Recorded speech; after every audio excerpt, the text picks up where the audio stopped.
부산 영도의 낡은 아파트 빗방울이 창문을 두드리는 소리가 귓가를 파고들었다. 나는 오래된 부엌 의자에 앉아 장롱 깊숙이 넣어두었던 봉투 12장을 하나씩 꺼내어 식탁 위에 올려놓았다. 겹겹이 쌓인 봉투 위로 김치 냄새가 은근히 스며들었다. 이건 아들 민수가 매달 보내준 생활비였다. 나는 그 돈을 한 번도 쓰지 않았다. 평생 항구 앞에서 국밥 장사를 하며 모은 성미로 살았기에 아들 돈을 쓰는 건 나를 약하게 만드는 일이라 여겼다. 오늘 그 결심이 흔들렸다. 며칠 전부터 텔레비전이 말을 멈췄다. 외로운 저녁 시간을 버티게 해주던 친구가 사라진 것이다. 오늘만은 써야겠다. 나는 봉투 하나를 조심스레 집어들었다. 종이의 질감이 차갑게 손끝에 닿았다. 봉투를 가르자 빳빳한 5만 원권이 한 뭉치 나왔다. 가슴이 든든해졌다. 그 순간 돈 사이에 끼워진 작은 종이 한 장이 눈에 들어왔다. 접힌 자국이 선명했다. 민수가 쓴 편지일 거라 생각하며 나는 설레는 마음으로 종이를 펼쳤다. 하지만 거기엔 미래캐피탈이라는 처음 듣는 이름이 선명히 찍혀 있었다. 대출 상환 명세서 채무자란 칸에 적힌 이름은 바로 나 오숙자였다. 숨이 턱 막혔다. 손끝이 떨리기 시작했다. 혹시 잘못된 건 아닐까 눈을 비볐다. 그러나 모든 글자는 분명했다. 원금이자 연체료, 숫자들이 눈앞에서 비틀거렸다. 불안이 번져 나는 나머지 봉투들을 전부 찢어 열기 시작했다. 그리고 모든 봉투 안에는 같은 종이가 있었다. 한 달, 두 달, 세 달, 빚은 점점 불어나 있었다. 생활비라 믿었던 그것은 내 이름으로 빌린 사채의 상환금이었다. 민수, 내 아들. 그는 내 명의를 도용해 거액을 빌렸고 그 일부를 생활비처럼 보내며 나를 속였다. 내가 자랑스러워하던 효심은 거짓이었다. 나는 봉투와 명세서를 한데 모았다. 창가에 비친 내 손은 사시나무처럼 떨리고 있었다. 장롱 위에서 내려다보는 아들의 웃는 사진이 흐릿하게 번졌다. 어머님, 이젠 요양원 가세요. 그날 민수 아내의 말이 귀 속에서 다시 울렸다. 나는 깊게 숨을 들이마셨다. 이 종이를 지금 당장 여러분이라면 찢으시겠습니까? 아니면 사인하시겠습니까? 나는 식탁 위 봉투들을 다시 겹겹이 포개 장롱으로 밀어넣었다. 빗소리가 창틀을 두드리며 방 안으로 스며들었다. 습기가 묻은 공기 속에서 김치단지의 새콤한 냄새가 느릿하게 번졌다. 손끝에 남은 종이의 마찰이 아직 가시지 않았다. 마음을 가라앉히려 눈을 감자 오래된 겨울 바다가 떠올랐다. 부산 영도의 겨울은 회색이었고 바람은 늘 얼굴을 베듯 차가웠다. 새벽 5시 반이면 나는 연탄불을 헤집어 사고를 올렸다. 벽에는 연탄 매연이 그을렸고 바깥에선 갈매기 울음이 길게 이어졌다. 그때 민수는 왜소했지만 눈빛이 반짝였다. 학교 종이 울리기 전 그는 부엌 구석에 앉아 두 손으로 그릇을 감싸고 국밥을 불어 먹었다. 김이 얼굴로 스며들어 볼이 달아오르면 그는 나를 올려다보며 꼭 같은 말을 했다. 엄마나 크면 꼭 효도할게요. 점심 전 손님이 몰려들면 나는 국자를 쥔 손목을 쉬지 못했다. 소금과 다대기를 잡아당기는 손놀림이 익숙해질수록 속은 더 비어갔다. 가끔은 젓가락 소리와 숟가락 부딪힘이 파도처럼 덮쳐와 어지러질했다. 그럴 때면 아이가 남긴 그 한마디가 내 등을 떠밀었다. 나는 그 말에 하루를 걸었다. 해가 기울면 부두에 서서 바닷바람을 들이마셨다. 멀리 등대 불빛이 깜빡였고 배들은 게으른 그림자를 끌고 들어왔다.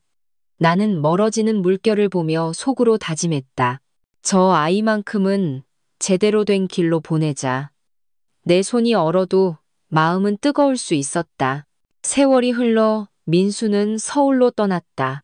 기차역 플랫폼에 서 있던 날의 냄새를 아직도 기억한다. 역 대합실의 따뜻한 국물 냄새, 겨울 코트에 축축한 섬유 냄새먼지 섞인 난방 공기. 나는 털장갑을 낀 채 그의 손을 잡고 말을 고르느라 오래 침묵했다. 몸 챙기고 밥 거르지 마라. 그는 웃으며 알겠어요 하고 손을 흔들었다. 플랫폼 아래쪽 선로에서 바람이 올라와 눈물이 금세 마르고 말았다. 첫 월급날 우체국 도장이 찍힌 봉투가 도착했다.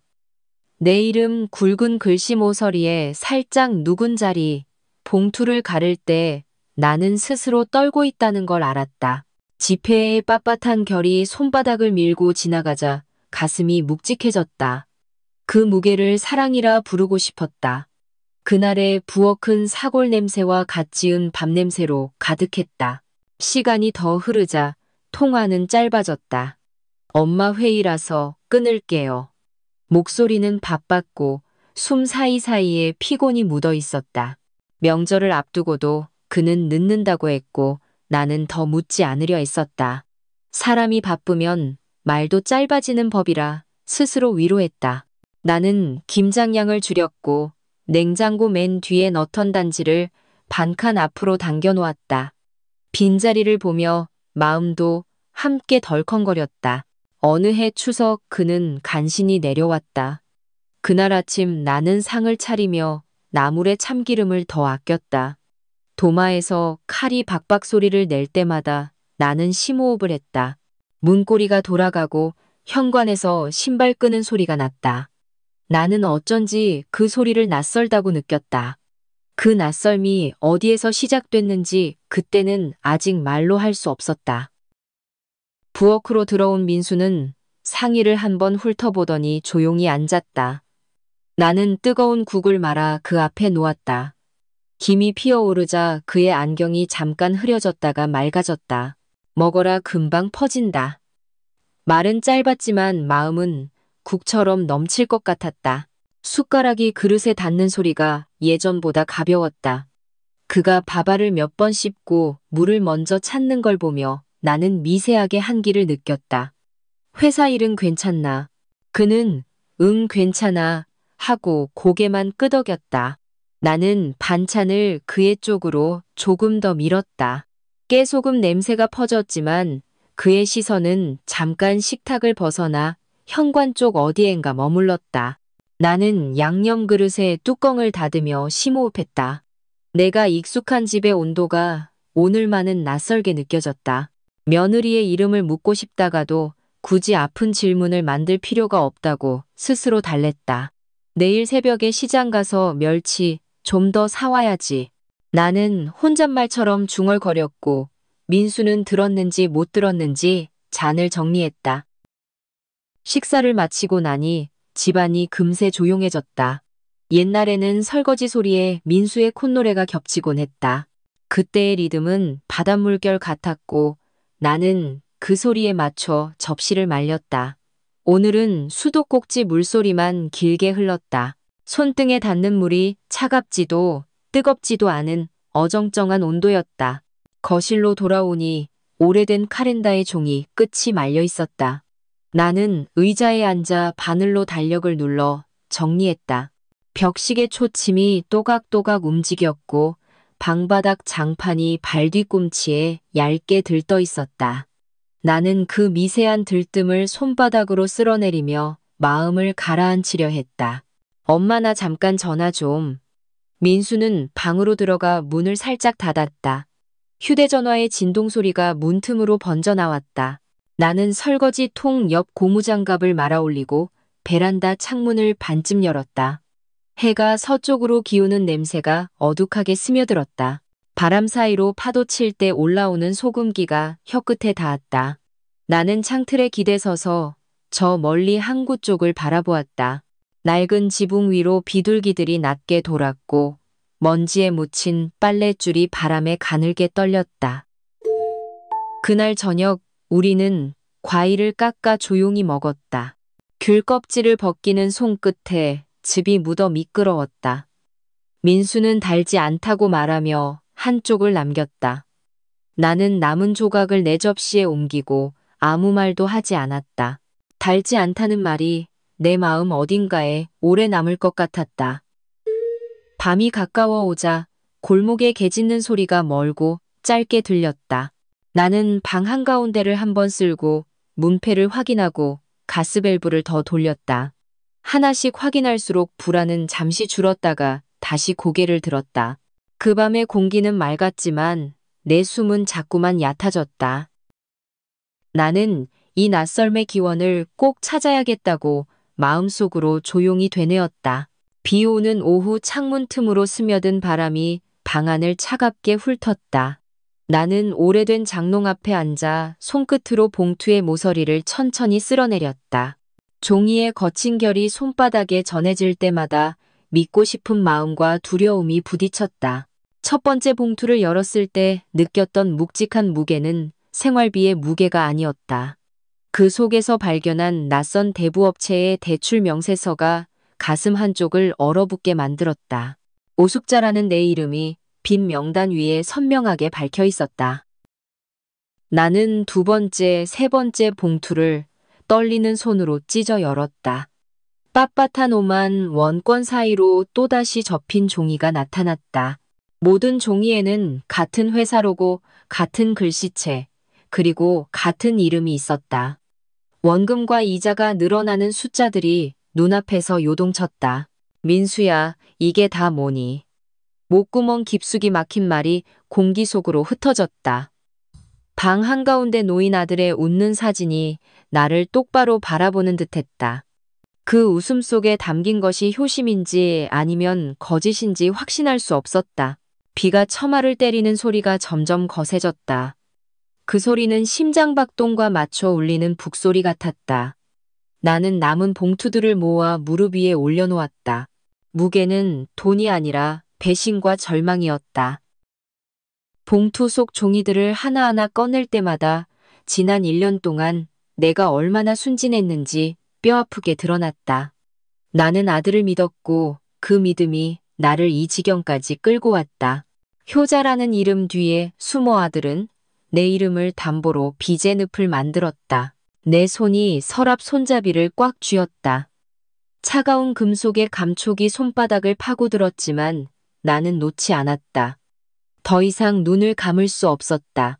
내 인생의 마지막 자존심을 지키기 위해 싸움을 시작해야 했다. 그러나 그 싸움의 상대가 바로 내 아들이라는 사실이 나를 더욱 절망하게 했다. 창밖의 비냄새와 방 안의 눅눅한 공기 봉투 속 지폐에서 풍기는 묘한 잉크 냄새가 한꺼번에 몰려왔다. 나는 그 냄새를 깊게 들이마셨다. 그것은 지난 1년 동안 내가 몰랐지만 늘 곁에 있었던 진실의 냄새였다. 나는 조용히 종이들을 다시 접어 봉투에 넣었다. 그리고 장롱 깊숙한 곳에 그것들을 숨겼다. 숨긴 것이 아니라 잠시 내려놓은 것이었다. 언젠가 이 봉투들이 나를 구원할 무기가 될 날이 올 것이다. 그날까지 나는 이 무게를 기억하며 살아야 한다. 방 안이 점점 어두워졌다. 비는 그칠 기미가 없었고 내 마음속 한도 그칠 수 없었다. 그러나 나는 안다. 비가 그치면 하늘은 다시 맑아질 것이다. 그리고 나도 언젠가 해원의 날을 맞이할 것이다. 늦은 오후 부엌 창문으로 희미한 햇빛이 들어왔다. 나는 설거지를 하며 손끝에 남은 비누 거품을 털어냈다. 그 순간 거실에서 들려온 낮고 차가운 목소리에 몸이 굳었다. 어머님 이번 달은 좀 힘들 것 같아요. 며느리의 말이었다. 나는 두 손을 천천히 씻어내고 물기를 닦았다. 부엌과 거실 사이에 좁은 복도를 걸어나가자 며느리와 민수가 소파에 앉아 있었다. 며느리의 눈은 내 쪽을 향했지만 웃음기는 없었다. 나는 조심스레 자리에 앉았다. 무슨 일인데 그래. 그녀는 잠시 숨을 고르더니 차가운 어조로 말을 이었다. 생활비를 좀 줄이셔야 할 것 같아요. 요즘 저희도 사정이 어려워서요. 그 말이 귀에 닿는 순간 식탁 위의 접시들이 멀리 있는 것처럼 느껴졌다. 나는 차가운 물 한 모금을 삼켰다. 목을 타고 내려가는 물이 심장을 스치는 듯했다. 방 안의 공기가 묘하게 무거워졌다. 내가 뭐 크게 쓰는 것도 없는데 나도 모르게 나온 목소리는 작고 떨렸다. 며느리는 어깨를 살짝 올리며 시선을 거둬들였다. 그 표정은 마치 오래된 결정을 이미 끝낸 사람 같았다. 거실 한쪽에서는 시계 초침이 일정한 박자를 유지하고 있었다. 그 규칙적인 소리가 나를 더 초라하게 만들었다. 나는 민수를 바라봤지만 그는 고개를 숙인 채 손톱을 매만지고 있었다. 그 손끝이 떨어지는 작은 소리가 유난히 크게 들렸다. 어머님 요즘 전기세도 많이 나오고 물가도 올라서 며느리의 말은 이어졌지만 나는 절반도 듣지 못했다. 그 목소리 뒤로 시장 골목의 웃음소리와 사골 끓는 냄새가 겹쳐 떠올랐다. 그 시절에 나는 누군가에게 짐이 되는 사람이 아니었다. 나는 부드럽게 숨을 내쉬고 손을 무릎 위에 올려놓았다. 온몸에 미세한 떨림이 번졌다. 눈앞에 거실 테이블이 낯설고 멀게 느껴졌다. 거실 창문 틈으로 바람이 스며들어 커튼이 천천히 흔들렸다.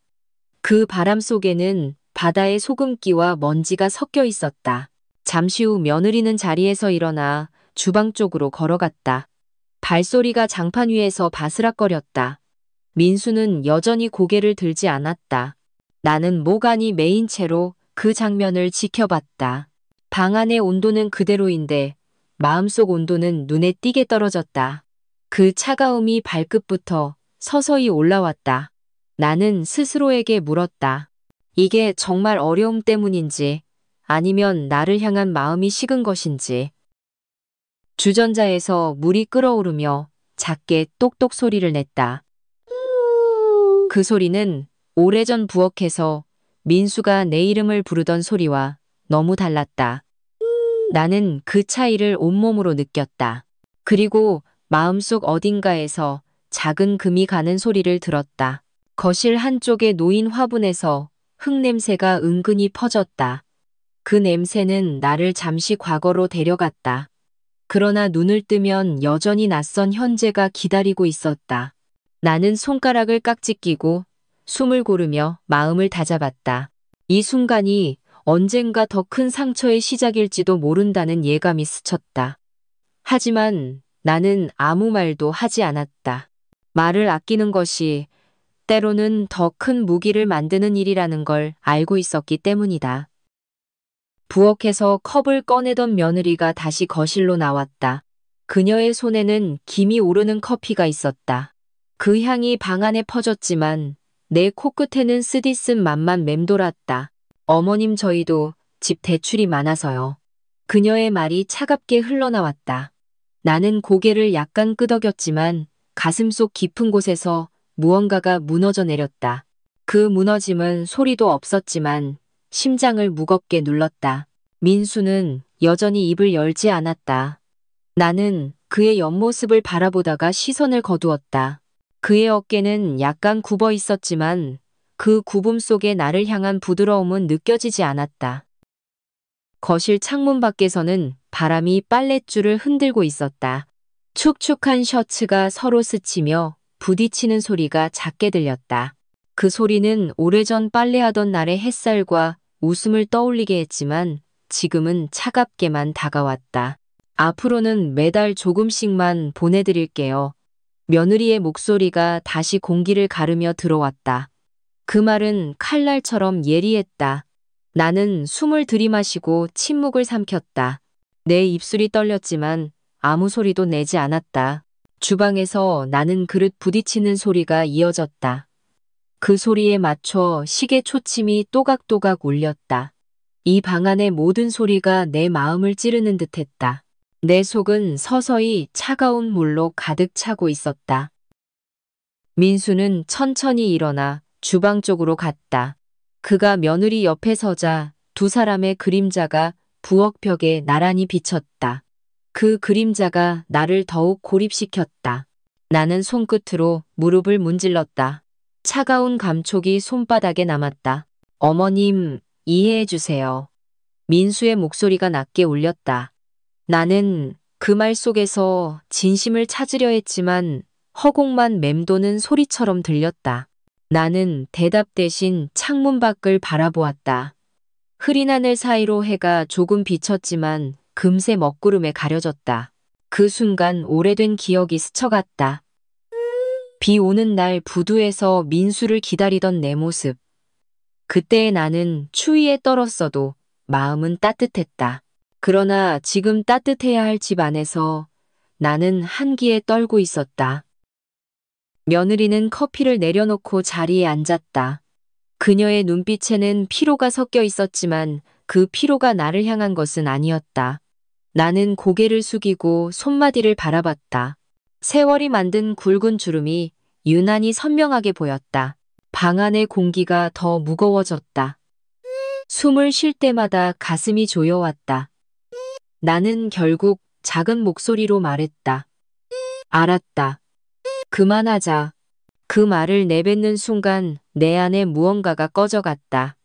하지만 그 꺼짐 속에서도 나는 한 줄기의 결심을 느꼈다.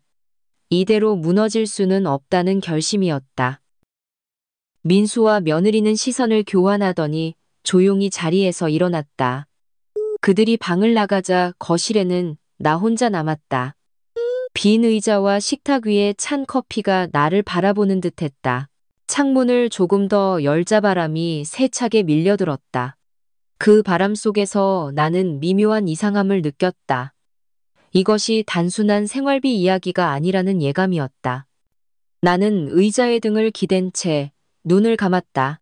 다음에 무슨 이야기가 나올지 내 마음은 이미 준비를 시작하고 있었다. 그리고 나는 알았다. 그 이야기는 곧 내 집과 내 이름을 향할 것이라는 것을. 늦은 아침 부엌 창가로 옅은 햇빛이 들어왔다. 나는 국을 끓이며 김이 오르는 냄새를 들이마셨다. 그 순간 현관 초인종이 날카롭게 울렸다. 문을 열자 민수와 며느리가 서 있었다. 둘 다 표정이 굳어 있었고 손에는 서류 봉투가 들려 있었다. 어머님 잠깐 얘기 좀 해요.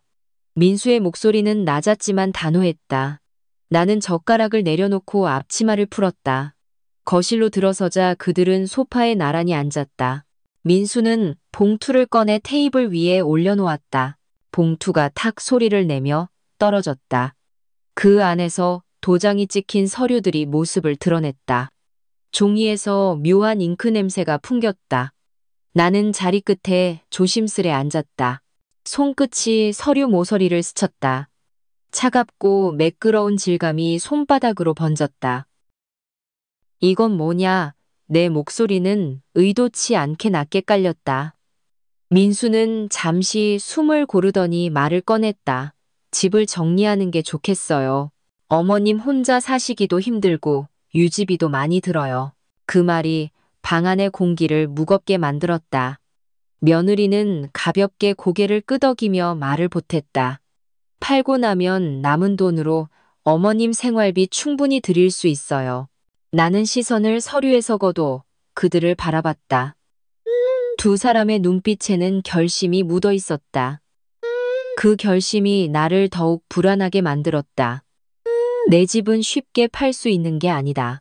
말이 나왔지만 목이 뻣뻣하게 굳어 있었다. 민수는 서류를 앞으로 밀었다.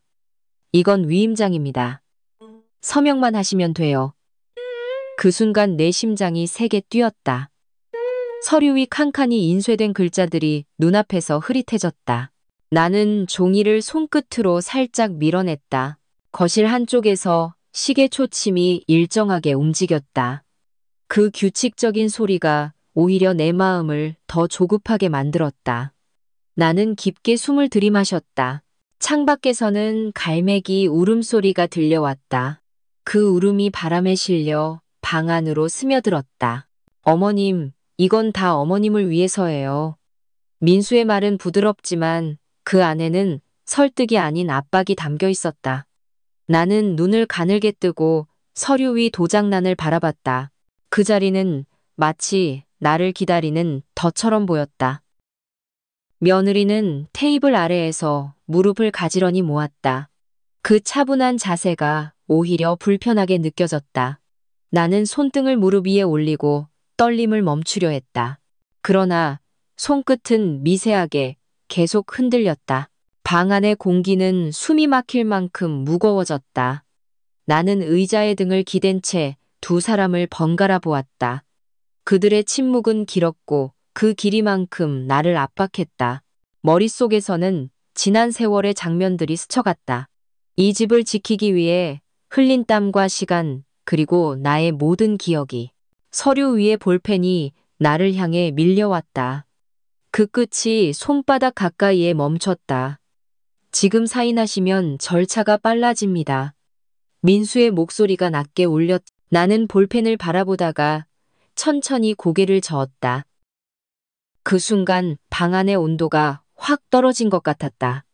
밖에서는 바람이 세차게 불었고 커튼이 크게 흔들렸다. 나는 두 손을 무릎 위에서 맞잡았다. 이 싸움은 이제 막 시작됐다는 것을 깨달았다. 민수는 잠시 눈을 감았다가 다시 떴다. 그의 시선이 곧바로 나를 향했다. 그 눈빛 속에는 설득과 단호함이 동시에 담겨 있었다. 어머님 더 늦기 전에 결정하셔야 합니다. 그 말이 방 안을 가득 채웠다. 나는 손끝으로 무릎 위를 살짝 눌렀다. 심장이 빠르게 뛰고 숨이 가빠졌다. 서류 위의 도장란이 점점 크게 보였다. 마치 그 자리가 내 모든 것을 삼키려는 구멍 같았다. 나는 시선을 피하고 창밖을 바라봤다. 바람이 세차게 불어 커튼이 한쪽으로 젖혀졌다. 그 틈으로 들어온 빛이 서류 위에 길게 드리워졌다. 종이 위에 잉크 글씨가 선명하게 빛났다. 그 빛 속에서 나는 이 집의 벽과 바닥, 그리고 지붕의 기억을 떠올렸다. 이 집은 단순한 건물이 아니라 내 삶의 뿌리였다. 어머님, 이건 우리 모두를 위한 겁니다. 며느리의 목소리는 부드러웠지만 그 안에는 계산된 차가움이 섞여 있었다. 나는 고개를 천천히 돌려 그녀를 바라봤다. 그녀의 미소는 얇고 오래 지속되지 않았다. 그 얇은 미소가 사라진 자리에는 무표정이 남았다. 민수가 볼펜을 다시 내밀었다. 손잡이에 묻은 잔열이 손끝까지 전해졌다. 나는 그 온기를 느끼면서도 잡지 않았다. 지금은 아니다. 조용히 내뱉은 말이 공기 속에서 무겁게 가라앉았다. 민수의 이마에 미세한 주름이 잡혔다. 그는 의자를 살짝 뒤로 밀며 한숨을 쉬었다. 그 한숨이 길고 낮게 울렸다. 며느리는 시선을 바닥으로 떨어뜨렸지만 그 눈동자는 미묘하게 떨리고 있었다. 방 안의 침묵이 길어졌다. 그 침묵 속에서 냉장고의 낮은 진동음이 귓가를 스쳤다. 그 소리는 마치 오래된 시계처럼 일정하게 이어졌다. 나는 그 리듬에 맞춰 마음을 가라앉히려 했지만 손끝의 떨림은 멈추지 않았다. 어머님이 서명 안 하시면 저희도 방법을 찾아야 합니다. 민수의 말투는 조심스러웠지만 그 안에 경고가 섞여 있었다. 나는 그 말을 들으며 눈을 감았다. 그리고 속으로 다짐했다. 이 싸움은 결코 쉽게 끝나지 않을 것이라고. 밖에서 갈매기 울음이 짧게 들렸다. 그 소리가 사라지자 대신 골목 끝에서 들려오는 바람 소리가 방 안을 파고들었다. 나는 두 손을 맞잡고 그 소리를 들었다. 그 바람 속에는 오래된 불안이 섞여 있었다. 민수는 서류를 천천히 봉투에 넣었다. 그 종이들이 부딪히는 소리가 짧고 날카롭게 울렸다. 며느리는 자리에서 일어나 봉투를 들었다. 그녀의 손목에 걸린 팔찌가 부드럽게 빛났다. 그 빛이 순간 내 눈을 찔렀다. 다음에 다시 말씀드릴게요. 민수가 그렇게 말하며 현관 쪽으로 걸어갔다. 그 발소리가 장판 위에서 낮게 울렸다. 나는 움직이지 않은 채 그 뒷모습을 지켜봤다. 문이 닫히자 집안이 조용해졌다. 그 조용함이 오히려 나를 더 답답하게 만들었다. 나는 천천히 숨을 들이마셨다. 이제 나를 향한 압박이 더 노골적으로 다가올 것이라는 걸 직감했다. 아침 햇빛이 희미하게 거실 바닥을 스쳤다. 나는 부엌 창문을 열어 공기를 들였다. 바람 속에는 바다 냄새와 먼지가 섞여 있었다. 어제 민수와 며느리가 떠난 뒤로 집안의 공기는 달라졌다. 휴대전화가 식탁 위에 조용히 놓여 있었다. 전에는 아침이면 민수가 짧게라도 전화를 걸어왔다. 엄마 잘 잤어요. 그 목소리를 듣는 것이 하루의 시작이었다. 하지만 오늘 전화는 오지 않았다. 나는 주전자를 올리고 사골국 냄새를 맡았다. 김이 부엌을 가득 메웠지만 마음 한쪽은 비어 있었다. 창밖에서는 갈매기 울음소리가 멀리서 들려왔다. 그 소리가 낯설게 느껴졌다. 점심 무렵 카카오톡 알림이 울렸다. 혹시 민수일까 싶어 화면을 열었지만 동네 시장 단체방 공지였다. 민수와의 대화창은 며칠째 그대로였다. 마지막 메시지는 내가 보낸 건강 챙겨라였다. 그 뒤로 아무 대답도 오지 않았다. 나는 현관문을 열고 복도를 걸었다. 이웃집 아주머니와 마주쳤지만 그녀는 잠깐 인사만 하고 발걸음을 재촉했다. 예전에는 길게 안부를 물어오던 사람이었다. 그 짧은 인사가 오래도록 마음에 남았다. 집으로 돌아와 의자에 앉았다. 방 안은 조용했고 냉장고에 낮은 진동음만 들렸다. 그 소리가 유난히 크게 느껴졌다. 나는 두 손을 무릎 위에 포개고 숨을 고르려 했다. 저녁이 가까워질수록 공기가 더 차가워졌다. 부엌 창문 틈새로 스며든 바람이 손등을 스쳤다. 그 감촉이 어쩐지 차갑고 쓸쓸했다. 전등 불빛 아래서 그림자가 길게 늘어졌다. 나는 텔레비전을 켰지만 화면의 소리가 귀에 들어오지 않았다. 대신 며느리의 차가운 말과 민수의 시선이 떠올랐다. 그 기억이 머릿속에서 맴돌았다. 마치 벽을 타고 울리는 메아리처럼 사라지지 않았다. 밤이 깊어지자 집안이 더욱 고요해졌다. 창밖 골목에서는 개 짖는 소리가 간헐적으로 들려왔다. 그 소리에 심장이 덜컥 내려앉는 기분이 들었다. 나는 이불을 당겨 어깨까지 덮었다. 휴대전화를 다시 확인했지만 여전히 아무 연락도 없었다.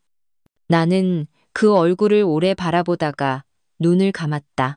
그날 밤 나는 꿈을 꾸지 않았다. 하지만 깨어있는 시간 내내 나는 점점 외로워지고 있었다. 그 외로움은 조용히 그러나 깊게 스며들고 있었다. 다음 날 아침 나는 시장에 나갔다. 늘 인사를 건네던 채소 가게 주인이 오늘은 눈인사만 했다. 손님 몇 명이 내 옆을 스치며 작은 목소리로 무언가를 속삭였다. 그 소리가 귀에 닿았지만 뜻은 알 수 없었다. 그러나 표정 속에는 분명한 거리감이 있었다. 나는 배추와 물을 고르며 억지로 웃었다. 손끝에 전해지는 무의 차가운 촉감이 유난히 오래 남았다. 계산을 마치고 시장을 나서는데 뒤에서 누군가 내 이름을 부르는 듯했다. 돌아보았지만 아무도 나를 바라보지 않았다. 집에 돌아와 카카오톡을 열었다. 며느리의 대화창 위에는 차단된 사용자라는 문구가 떠 있었다. 그 문구가 내 가슴을 세게 눌렀다. 나는 몇 번이나 화면을 새로 고침했지만 그대로였다. 저녁 무렵 먼 친척에게 전화를 걸었다. 몇 번의 신호음 끝에 연결되었지만 목소리는 서둘러 끊으려 했다. 바빠서 이따 다시 연락할게. 그 말은 다시 오지 않았다. 통화가 끝난 뒤 전화기의 화면이 유난히 차갑게 느껴졌다. 거실 창문 밖에서는 아이들이 뛰어노는 소리가 들려왔다. 그 웃음소리가 어쩐지 먼 나라 이야기처럼 들렸다. 나는 창문을 닫고 커튼을 쳤다. 방 안은 더 어두워졌고 공기는 무겁게 가라앉았다. 저녁 식탁 위에는 국 한 그릇과 김치가 전부였다. 숟가락이 그릇에 부딪히는 소리가 방 안에 맴돌았다. 그 소리마저도 점점 작아지는 것 같았다. 나는 몇 숟갈 뜨다 말고 수저를 내려놓았다. 밤이 깊어질수록 불안은 커졌다. 거실 한쪽에 놓인 시계의 초침 소리가 심장을 찌르는 듯했다. 그 소리에 맞춰 머릿속에서는 민수의 얼굴이 떠올랐다. 그 얼굴은 점점 멀어지고 대신 차가운 시선만 남았다. 휴대전화에 저장된 민수의 사진을 열었다. 웃고 있는 모습이었지만 그 웃음이 낯설게 느껴졌다. 나는 화면을 천천히 끄고 두 손을 모았다. 손끝이 식어가며 미세하게 떨렸다. 그 순간 현관 앞에서 발소리가 났다. 나는 숨을 고르고 귀를 기울였다. 그러나 초인종은 울리지 않았다. 잠시 후 발소리는 사라졌고 대신 골목바람 소리만 남았다. 나는 문 앞까지 걸어가 조심스럽게 문을 열었다. 복도에는 아무도 없었고 바닥에 얇은 종이 한 장이 놓여 있었다. 그 종이를 들었을 때 차가운 공기가 함께 손바닥으로 스며들었다. 종이 위 글씨는 짧고 명확했다. 다음 주에 다시 찾아뵙겠습니다. 나는 문을 닫고 종이를 식탁 위에 올려놓았다. 그리고 알았다. 이 고립은 이제 시작일 뿐이라는 것을. 토요일 오후 나는 사촌 형에게서 전화를 받았다. 오늘 저녁 큰 집에 다들 모인대. 중요한 얘기래. 목소리는 짧고 무심했다. 나는 망설였지만 가지 않으면 더 이상 연락이 끊길 것 같았다. 해가 기울 무렵 나는 얇은 카디건을 걸치고 집을 나섰다. 골목 끝에서는 바닷바람이 세차게 불어왔다. 짭짤한 소금 냄새가 코끝을 스쳤다. 발걸음이 무겁게 느껴졌다. 큰 집 마당에 들어서자 이미 몇 명이 모여 있었다. 삼촌, 고모, 사촌들이 둥근 상에 둘러앉아 있었다. 그들의 시선이 동시에 나를 향했다. 그 시선 속에는 반가움보다 다른 무언가가 섞여 있었다. 왔네 숙자. 고모가 의자 하나를 가리켰다. 나는 조용히 자리에 앉았다. 상 위에는 과일과 차 그리고 몇 장의 서류가 놓여 있었다. 막내 삼촌이 입을 열었다. 숙자 요즘 집 문제로 말이 많아. 그 말에 공기가 무겁게 가라앉았다. 나는 손을 무릎 위에 올리고 숨을 고르려 했다. 사촌 형이 말을 이었다. 민수가 말하길 어머님이 생활비도 많이 쓰시고 빚도 늘었다고 하더라. 그 순간 심장이 세게 쿵 하고 울렸다. 나는 고개를 들었지만 누구도 내 눈을 똑바로 보지 않았다. 그 집 그냥 정리하는 게 낫지 않겠어. 다른 친척이 무심하게 던진 말이 상의를 가로질렀다. 그 말이 귀에 닿는 순간 손끝이 얼어붙는 듯했다. 나는 숨을 고르고 조용히 대답했다. 나는 빚을 진 적이 없다. 그러나 내 목소리는 금세 다른 말에 묻혔다. 숙자 빚이 없는데 왜 대출 명세서가 나왔겠어. 민수도 힘든데 어머니가 좀 도와줘야지. 그 말들이 한꺼번에 쏟아졌다. 방 안의 공기가 거칠어졌다. 과일 껍질을 깎는 카리 접시에 부딪히는 소리가 날카롭게 울렸다. 그 소리가 귀를 찌르는 것 같았다. 나는 두 손을 무릎 위에서 꼭 맞잡았다. 고모가 낮은 목소리로 말했다.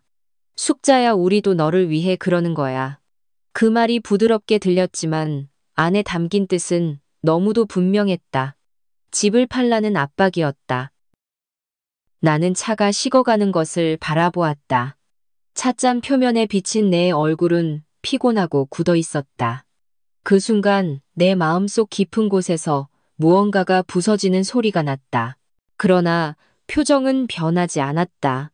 창밖에서는 바람이 문살을 흔들고 있었다. 그 바람 소리가 방 안의 웅성거림과 뒤섞였다. 나는 그 소리를 들으며 속으로 되뇌었다. 이 자리는 나를 위해 마련된 것이 아니라 나를 몰아세우기 위해 준비된 자리라는 것을. 방 안의 웅성거림이 점점 커졌다. 여러 목소리가 얽혀 하나의 큰 파도처럼 나를 덮쳤다. 나는 그 속에서 숨을 고르려 했지만 공기가 목까지 차올랐다.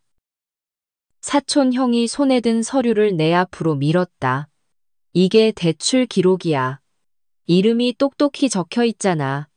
서류 위 잉크 냄새가 코끝을 찔렀다. 나는 천천히 고개를 저었다. 이건 내가 모르는 일이다. 그러나 대답은 곧바로 다른 말에 묻혔다. 모를 리가 있나. 민수가 거짓말하겠어. 그 말들이 날카로운 바늘처럼 피부를 찔렀다. 고모가 다시 입을 열었다. 숙자야, 가족이 이렇게 얘기할 때는 이유가 있는 거다. 그 부드러운 말투는 것만 부드러웠다. 속에는 단단한 압박이 숨겨져 있었다. 나는 두 손을 무릎 위에 올리고 떨림을 참았다. 누군가가 웃음을 터뜨렸다.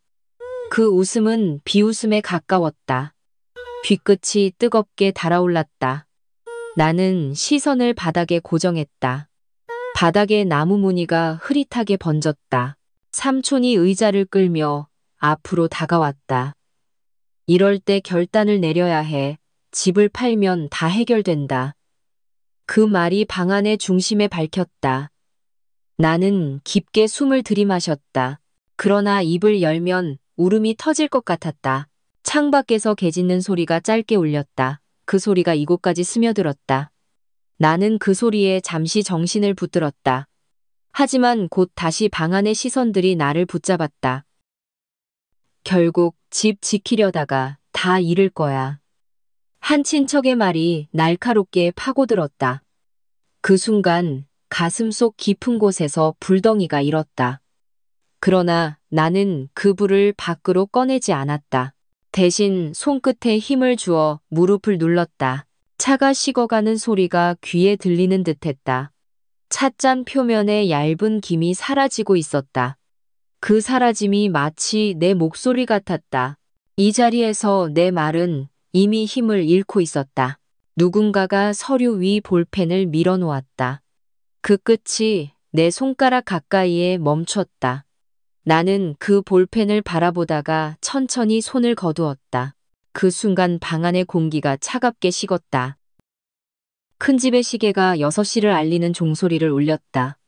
그 낮고 묵직한 울림이 가슴에 밝혔다. 나는 의자에서 천천히 일어났다. 그리고 아무 말 없이 문 쪽으로 걸어갔다. 뒤에서 들려오는 목소리들이 따라왔다. 그러나 나는 뒤돌아보지 않았다. 문을 나서는 순간 찬 바람이 얼굴을 스쳤다. 그 바람 속에 섞인 소금 냄새가 유난히 쓰게 느껴졌다. 골목길을 걸으며 나는 깨달았다. 오늘의 이 모욕은 시작일 뿐이라는 것을, 그리고 더 깊은 어둠이 기다리고 있다는 것도. 골목길 위로 장맛비가 길게 내렸다. 나는 우산 없이 천천히 걸으며 숨을 고르게 했다. 젖은 공기가 목을 스쳤다. 머리카락 끝에서 물방울이 흘러 목덜미를 적셨고 신발 속까지 스며든 냉기가 발끝을 얼렸다. 나는 작게 숨을 들이마시고 어깨를 모았다. 현관문을 열자 눅눅한 공기가 얼굴을 덮었고 방 안에서는 냉장고의 낮은 진동음이 울렸다. 나는 젖은 카디건을 의자에 걸었다. 식탁 위국은 얇은 기름막을 만들고 식어 있었고 숟가락을 들어도 목은 쉽게 열리지 않았다. 나는 입술을 살짝 깨물었다. 의자에 앉아 두 손을 무릎 위에 포개니 손등의 주름 사이로 차가움이 스며들었다. 나는 천천히 눈을 감아보았다. 오늘 들은 말들이 파도처럼 들락날락했고 누군가는 쉬운 말로 결정을 재촉했으며 누군가는 시선을 피했다. 나는 작게 고개를 떨구어 버텼다. 창문을 조금 열자 빗방울 소리가 또렷해져 커튼 가장자리가 흔들렸고 창틀에 쇠냄새가 올라왔다. 나는 바람을 잠시 맞았다. 멀리 갈매기 울음이 스쳤다가 사라졌고 익숙하던 소리조차 오늘은 낯설어 마음속 어둠이 한층 짙어졌다. 나는 숨을 세게 들이마시고 멈추었다. 거실 시계의 초침이 또각또각 움직였고 초침 사이의 간격마다 얕은 숨이 바닥에 떨어졌다. 가슴은 무겁고 뜨거워 서늘하게 아팠다. 눈을 감으면 오래된 부두가 떠올라 젖은 로프와 비린내 그리고 검은 배의 그림자가 이어졌다. 부엌의 사골 냄새까지 따라와 맴돌았다. 그 모든 장면 속에서 나는 젖은 손으로 그릇을 닦고 젖은 마음으로 하루를 붙들었다.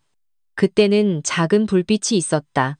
오늘은 그 불빛이 꺼진 듯 어두웠고 그러나 어둠 속에서도 바닥에 미세한 떨림이 느껴졌다.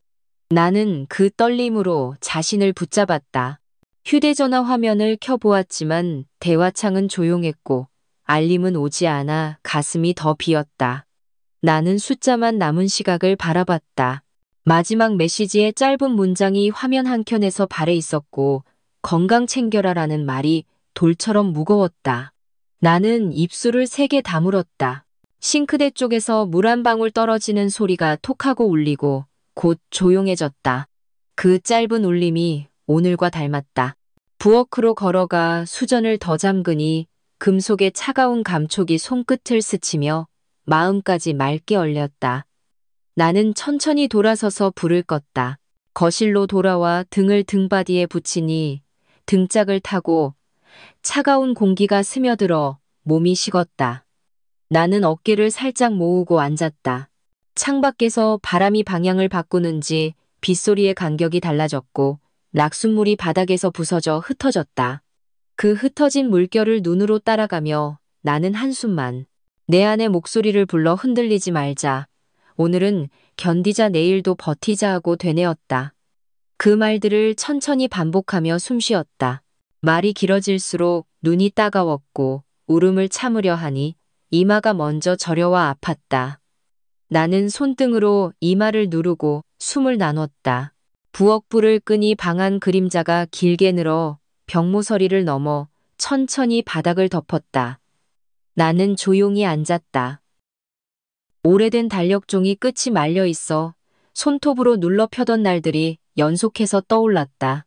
그 작은 일들이 마음을 붙드는 방법이었다. 서랍에서 수건을 꺼내 젖은 카디건을 눌러보니 수건은 금세 축축해져 손등이 더 차가웠다. 나는 물기를 조심스레 짜서 놓았다.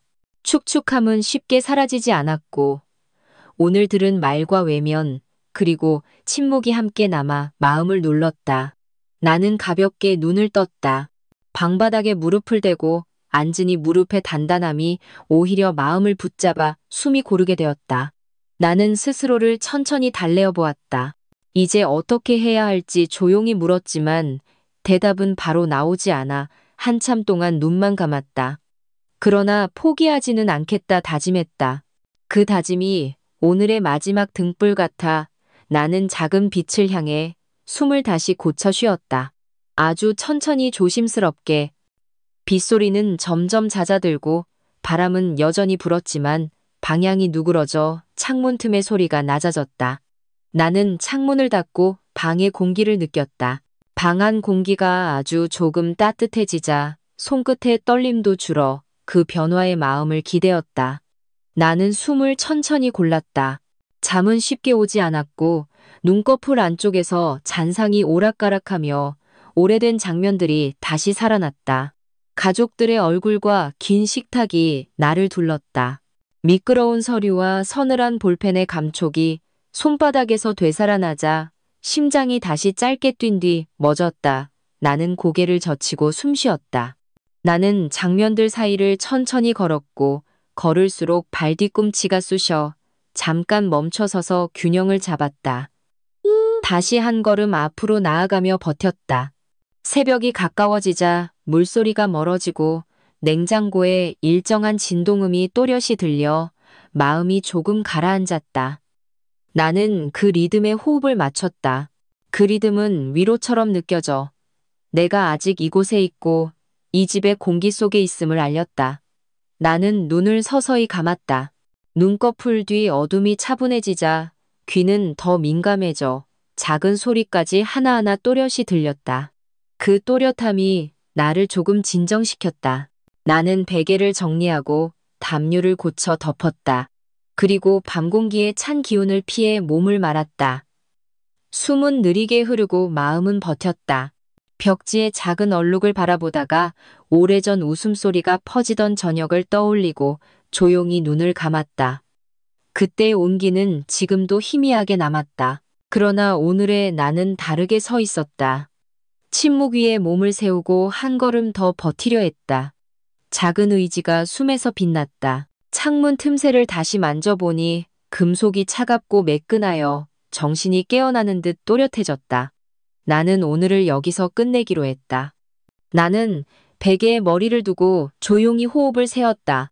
그리고 작은 약속을 품고 천천히 잠을 청했다. 내일을 위해 마음을 묶었다. 새벽 공기가 차갑게 스며들어 방 안이 더욱 비워진 듯 했다. 나는 이불 속에서 몸을 말고 숨을 가다듬었다. 창문 틈으로 스며든 바람이 뺨을 스치며 지나갔다. 그 감촉은 부드럽지만 속까지 서늘하게 파고들었다. 눈을 감으면 낮의 장면들이 다시 떠올랐다. 큰 집의 긴 식탁과 날카로운 시선 서류 위에 내 이름. 그 모든 것이 여전히 가슴을 조여왔다. 나는 그 조임 속에서 숨을 세어가며 버텼다. 방 안쪽에서 시계 초침이 일정하게 울렸다. 그 규칙적인 소리가 오늘 하루의 길이를 재는 것 같았다. 나는 그 소리를 들으며 천천히 손가락을 움직였다. 차가운 손끝이 이불 속에서 서로를 더 꼭 잡았다. 머릿속 한켠에서는 민수의 얼굴이 번져왔다. 웃을 때의 모습이었지만 그 웃음은 차갑게 느껴졌다. 나는 그 얼굴을 밀어내듯 고개를 돌렸다. 그러나 다시 떠오르는 건 어린 시절의 민수였다. 작은 손으로 내 손을 꼭 잡던 아이. 비 오는 날 부둣가에서 나를 기다리던 모습.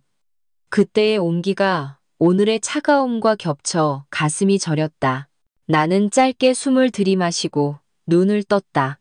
거실 불을 켜지 않은 채 부엌으로 걸어갔다. 바닥의 차가운 기운이 발바닥을 타고 올라왔다. 싱크대 위 컵을 들어 물을 따랐다. 차가운 물이 목을 타고 내려가 가슴속까지 스며들었다. 그 물맛은 깨끗했지만 마음속 쓴맛을 지우지 못했다. 나는 컵을 내려놓고 두 손으로 싱크대 가장자리를 잡았다. 금속의 매끄러운 감촉이 손바닥에 차갑게 밝혔다. 그 차가움이 오히려 정신을 맑게 했다. 창밖의 빗소리는 여전히 이어졌다. 빗방울이 지붕을 두드리는 소리가 일정한 박자를 만들었다. 그 리듬에 맞춰 심장이 천천히 진정되었다. 나는 깊게 숨을 내쉬고 어깨를 풀었다. 그러나 가슴속 한편은 여전히 무거웠다. 외로움과 분노가 뒤섞인 감정이 가라앉지 않았다. 나는 그 감정을 꺼내어 다시 삼키듯 조용히 앉았다. 의자 아래로 그림자가 길게 늘어졌다.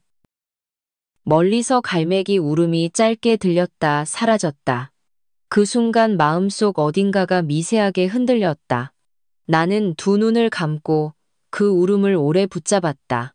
그리고 속으로 아주 작은 다짐을 만들었다. 아직 방법은 모르지만 여기서 멈추지 않겠다고. 그 다짐이 작은 불빛처럼 어둠 속에서 번졌다. 나는 그 불빛을 가슴 깊이 감쌌다. 그리고 조용히 숨을 고르며 내일을 기다렸다. 아침 햇빛이 희미하게 부엌 바닥에 내려앉았다. 나는 국을 데우며 주전자 옆에서 조용히 서 있었다. 끓는 소리와 함께 김이 천천히 올라 부엌을 채웠다. 그 김 냄새 속에 마음을 가라앉혔다. 오늘부터는 다른 방식으로 움직이기로 했다. 불필요한 말은 줄이고 눈과 귀를 더 열어두기로 했다. 내가 먼저 나서지 않으면 아무도 진실을 알려주지 않는다. 이 싸움은 소리 없이 시작해야 했다. 싱크대 옆 서랍을 열어 작은 수첩을 꺼냈다. 표지가 낡아 손끝에 거친 질감이 느껴졌다. 수첩 속 첫 장에 오늘 날짜를 적었다. 그리고 짧은 문장을 적기 시작했다. 아침 7시 전화 없음. 단순한 기록이었지만 앞으로 필요한 증거가 될 수 있다. 나는 수첩을 닫고 서랍 깊숙이 넣었다. 그 소리가 작게 탁 하고 울렸다. 시장에 가는 길 주변의 시선에 신경을 기울였다. 몇몇 이웃은 눈을 마주치자 고개를 돌렸다. 그들의 작은 행동까지 마음속에 새겼다. 발걸음은 느렸지만 눈은 빠르게 움직였다. 채소 가게 앞에서 며느리의 친구로 보이는 여자를 보았다. 그녀는 전화를 하며 내 쪽을 힐끗 바라봤다. 나는 모른 척하고 물을 골랐다. 손끝에 닿은 무의 차가움이 뼛속까지 스며드는 듯했다. 집에 돌아와 현관문을 잠그고 숨을 고르며 거실로 갔다. 커튼을 반쯤 치고 창밖을 바라봤다. 골목 끝에 낯선 차량이 잠시 서 있었다. 번호판과 색깔을 눈에 새겼다. 부엌 식탁에 앉아 휴대전화를 켰다. 통화 기록과 메시지를 천천히 훑었다. 삭제된 흔적은 없었지만 대화의 공백이 길게 이어졌다. 그 공백이 오히려 많은 것을 말해주고 있었다. 찬장 위에 놓인 작은 상자를 열었다. 그 안에는 오래된 영수증과 등기우편 봉투들이 있었다. 나는 날짜 순서대로 나열했다. 종이 위에 잉크 냄새가 은근하게 퍼졌다. 손끝이 잔뜩 굳어 있었지만 천천히 움직였다. 이 기록들이 쌓이면 언젠가 무기가 될 것이다. 나는 다시 상자를 닫고 조심스럽게 제자리에 두었다. 손목에 힘이 들어갔다. 창밖에서 아이들 웃음소리가 들렸다. 그 소리는 잠시 마음을 느슨하게 했다.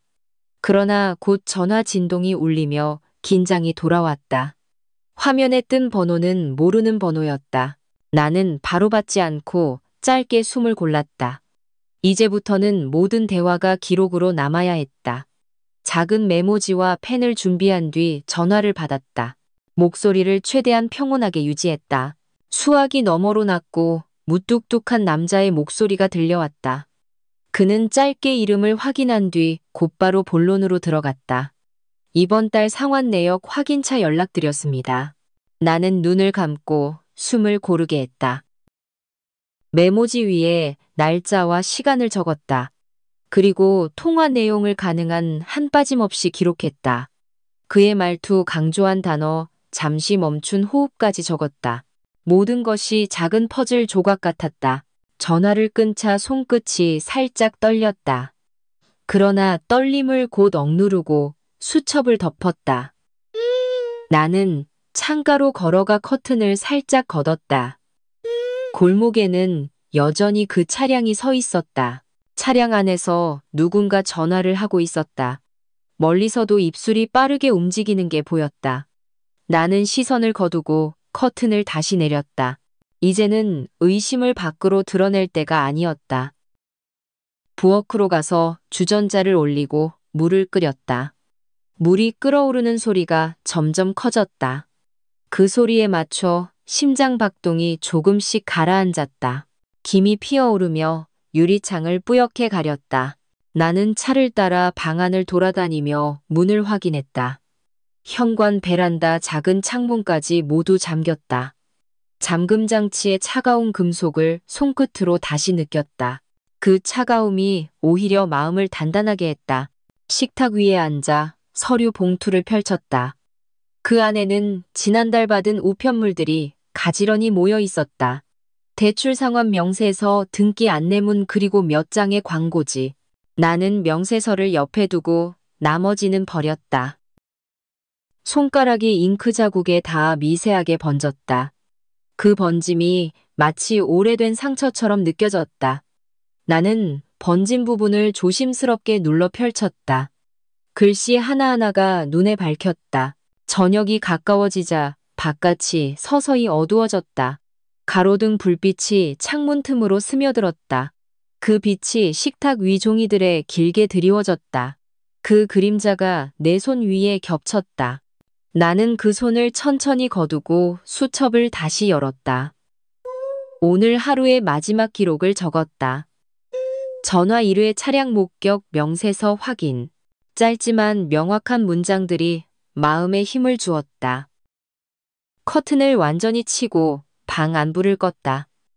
어둠 속에서 숨을 고르니 바깥 소리가 더 선명했다. 바람이 벽을 스치는 소리, 멀리서 들리는 발소리, 그 모든 것이 내 감각 속으로 들어왔다. 나는 속으로 조용히 다짐했다. 이 싸움은 오래 걸릴 것이다. 하지만 오늘부터 나는 모든 것을 기록할 것이다. 그 기록이 언젠가 나를 지킬 무기가 될 것이다. 아침 공기가 서늘하게 방 안을 감쌌다. 나는 부엌 창문을 열어 바람을 들였다. 바람 속에는 바다 냄새와 먼지가 섞여 있었다. 그 냄새가 폐 깊숙이 스며들었다. 식탁 위에는 어젯밤 정리한 서류들이 놓여 있었다. 명세서, 봉투, 메모지, 날짜가 적힌 수첩. 나는 손끝으로 종이 모서리를 천천히 맞췄다. 그 사소한 정리조차 마음을 단단하게 했다. 서류 사이에서 오래된 등기우편 봉투를 꺼냈다. 주소와 발신인이 선명하게 보였다. 나는 볼펜으로 작은 표시를 해두었다. 그 표시가 마치 경계선처럼 느껴졌다. 찬장에서 얇은 파일철을 꺼냈다. 속이 비어 있었지만 곧 증거로 채워질 것이다. 나는 명세서를 순서대로 넣었다. 종이가 스치는 소리가 방 안에 가볍게 울렸다. 잠시 손을 멈추고 숨을 골랐다. 머릿속에는 다가올 자리의 모습이 그려졌다. 긴 식탁, 차가운 시선, 그리고 조용한 압박. 그 모든 것을 견뎌야 했다. 거실 한쪽 시계가 일정한 간격으로 울렸다. 그 리듬에 맞춰 손끝이 조금씩 느슨해졌다. 나는 다시 종이를 모으고 파일철을 닫았다. 작은 딸깍 소리가 뚜렷하게 들렸다. 커피포트를 켜고 물을 데웠다. 김이 올라오며 부드러운 소리를 냈다. 컵에 커피를 따르자 진한 향이 퍼졌다. 그 향이 잠시 마음을 풀어주었다. 그러나 눈앞의 서류가 다시 긴장을 불러왔다.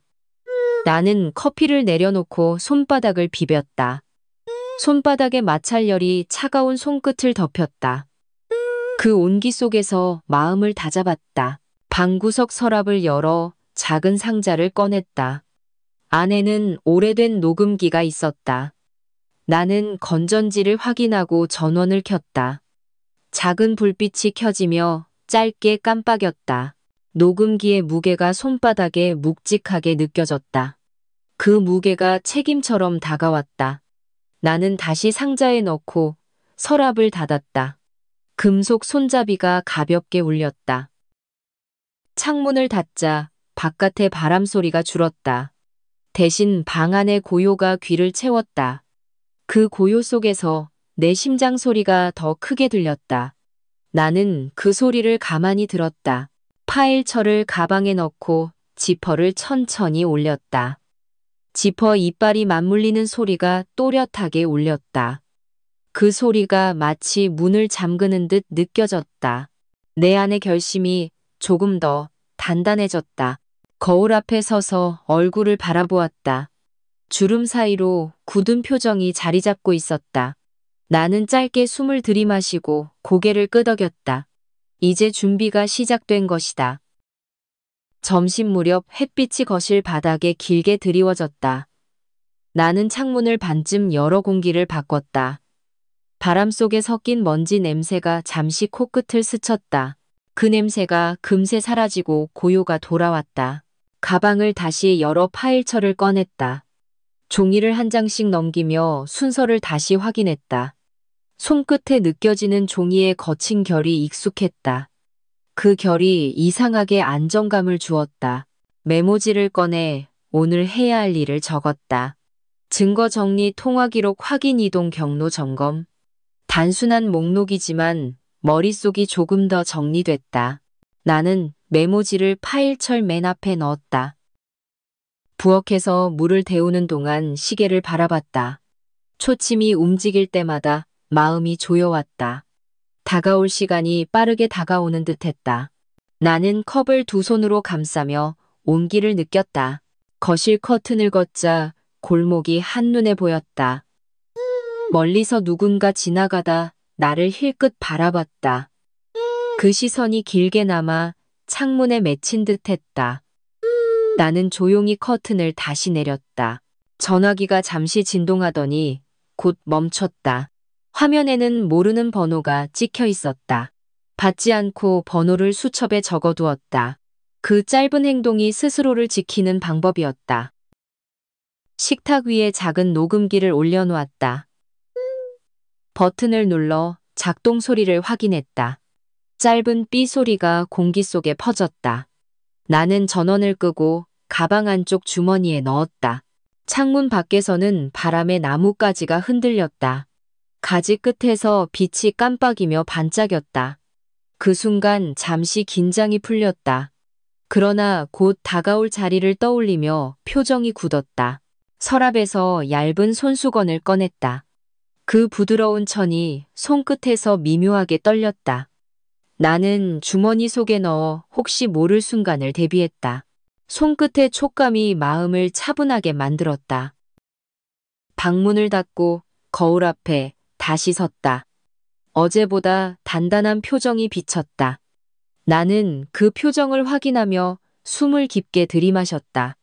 마음속 깊이 결심이 내려앉았다. 가방 지퍼를 닫는 소리가 짧게 울렸다.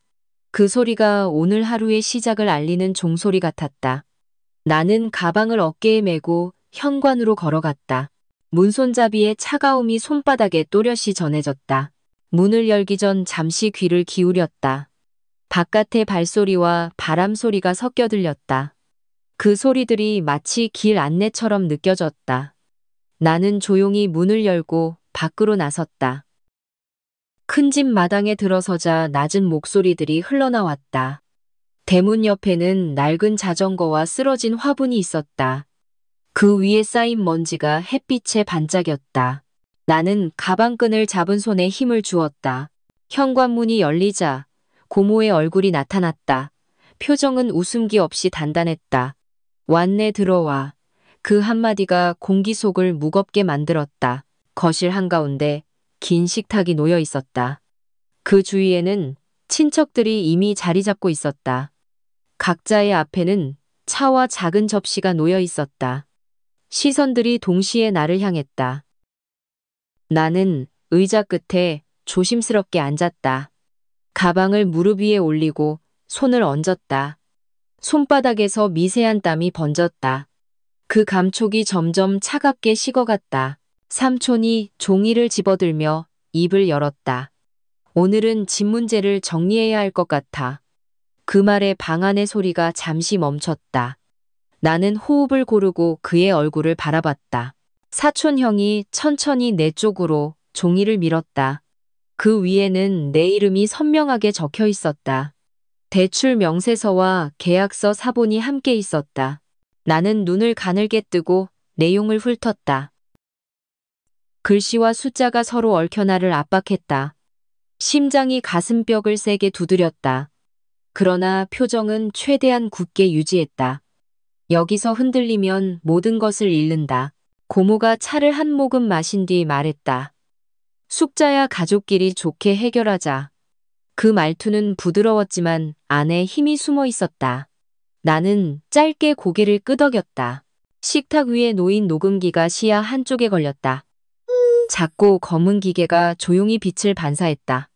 나는 시선을 잠시 그 위에 멈췄다. 그 순간 마음속 다짐이 다시 떠올랐다. 한 친척이 손가락으로 서류 한 줄을 가리켰다. 여기 서명 내 글씨 맞지? 그 질문이 방안을 가로질렀다. 나는 숨을 고르고 답을 준비했다. 입을 열기 전 창밖에서 바람이 불어왔다. 얇은 커튼이 흔들리며 빛이 요동쳤다. 그 빛이 식탁 위서류를 스쳤다. 나는 그 빛을 따라 천천히 시선을 옮겼다. 아니, 내 글씨가 아니야. 목소리를 낮게 유지했지만 안에는 단단함이 있었다. 방 안의 공기가 미세하게 흔들렸다. 몇몇 시선이 순간적으로 교차했다. 삼촌이 고개를 숙여 서류를 다시 보았다. 그 표정은 쉽게 익히지 않았다. 그러나 분위기는 점점 날카로워졌다. 나는 어깨를 펴고 시선을 고정했다. 사촌 형이 서류 뭉치를 내 앞으로 조금 더 밀었다. 그 종이가 식탁 위를 스치는 소리가 길게 울렸다. 나는 손끝으로 종이 모서리를 가볍게 눌렀다. 차가운 감촉이 손바닥까지 번져왔다. 그럼 이 서명은 누가 했다는 거야? 목소리 속에는 이미 의심이 섞여 있었다.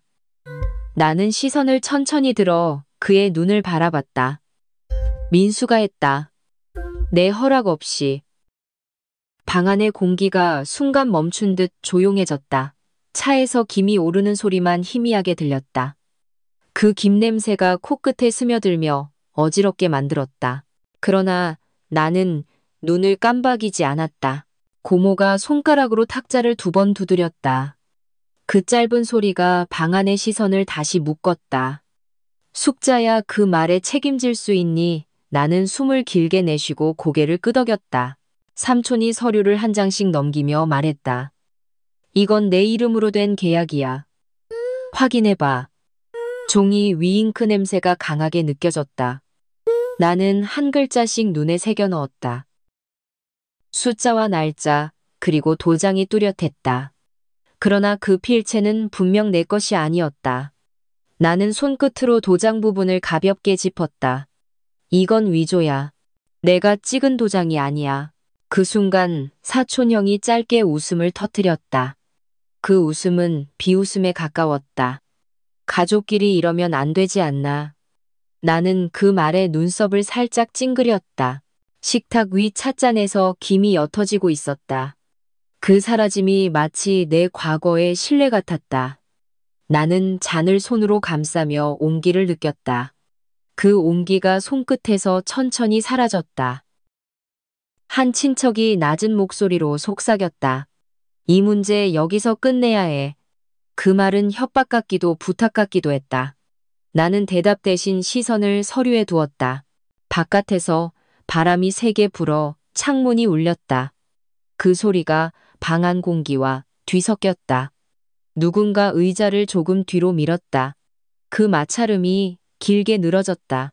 오늘 여기서 다 밝히자. 나는 단호하게 말을 꺼냈다. 심장이 빠르게 뛰었지만 목소리는 흔들리지 않았다. 모두의 시선이 다시 내게 꽂혔다. 고모가 찻잔을 내려놓으며 한숨을 쉬었다. 그 소리가 짧지만 깊었다. 그럼 증거를 보여줘. 나는 가방 지퍼를 천천히 내렸다. 지퍼가 열리는 소리가 방 안을 가로질렀다. 나는 파일철을 꺼내 식탁 위에 올렸다. 종이가 부드럽게 미끄러지며 자리를 잡았다. 그 순간 방 안의 공기가 더 무거워졌다. 파일철을 열자 날짜와 메모가 빼곡히 보였다. 모두가 몸을 앞으로 숙이며 들여다봤다. 나는 첫 장을 들어 올려 천천히 넘겼다. 페이지마다 잉크 냄새가 강하게 퍼졌다. 마지막 장에 이르자 내 손이 잠시 멈췄다. 그 장에는 결정적인 서류가 있었다. 나는 그 서류를 앞으로 밀었다. 이게 모든 걸 증명할 거야. 방 안의 공기가 한순간 가라앉았다. 누구도 말을 잇지 못했다. 긴 침묵 속에서 시계 초침 소리만 울렸다. 그 소리가 심장을 더 무겁게 눌렀다. 나는 파일철을 천천히 닫았다. 손끝이 종이 모서리를 스치며 차갑게 식었다. 가방 안에 넣는 동작이 유난히 느렸다. 온몸에 힘이 빠져나가는 듯했다. 고모가 찻잔을 들어 한 모금 마셨다. 그 소리가 유리벽을 타고 작게 울렸다.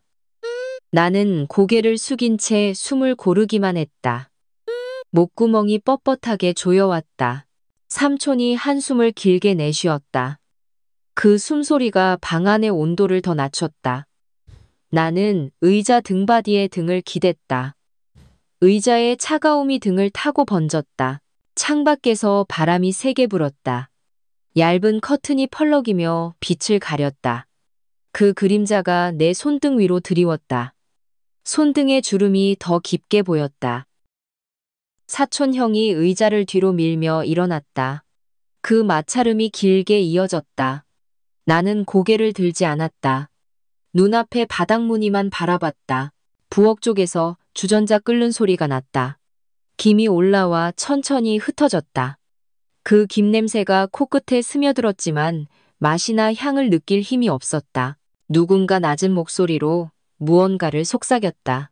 단어들은 명확하지 않았지만 그 뉘앙스가 나를 찌르는 듯했다. 나는 숨을 참으며 고개를 숙였다.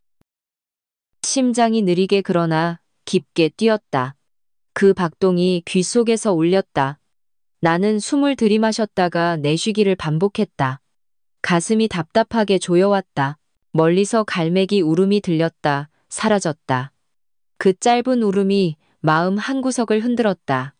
나는 눈을 감고 그 소리를 붙잡았다. 그러나 금세 손에서 미끄러졌다. 거실의 공기가 점점 더 무겁게 내려앉았다.